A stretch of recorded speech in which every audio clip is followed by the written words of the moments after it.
الازمه اللي حصلت له. حصل وعكه صحيه ويعني وبيتعالج في المملكه. مش بس كده، الفنان بيومي فؤاد اتعرضت الصفحات بتاعته على مواقع التواصل الاجتماعي لانهيار شديد في عدد المتابعين، وصل ان مليون متابع لغوا المتابعه في 4 ساعات فقط لا غير. لك ان تتخيل الصدمه اللي ممكن يبقى فيها بيومي فؤاد. طبعا خسر مليون متابع في 4 ساعات. لو كان ساب الصفحات بتاعته يا احمد من غير ما يقفلها، هو قفلها، هو وصل لمرحله انه قفلها قبل ما يفقد كل المتابعين اللي عنده، لان مليون في 4 ساعات كارثه.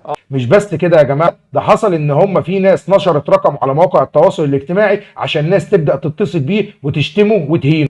وصل الموضوع طبعا، وده مرفوض نهائي ان ينزلوا يا جماعه رقم تليفونه على السوشيال ميديا عشان الناس تتصل بيه وتشتمه. مش بس كده، ده اولاده تعرضوا لمضايقات لدرجه ان في طلبه اعتدوا على بنته في الجامعه بالالفاظ ويمكن بالتطاول. حتى اولاده بقى بيتم تطاول عليهم، بيضايقوهم، بيهينوهم، ممكن يتعرضوا لفكره ان هم يبقى في ضرب او اهانه. بنته تعرضوا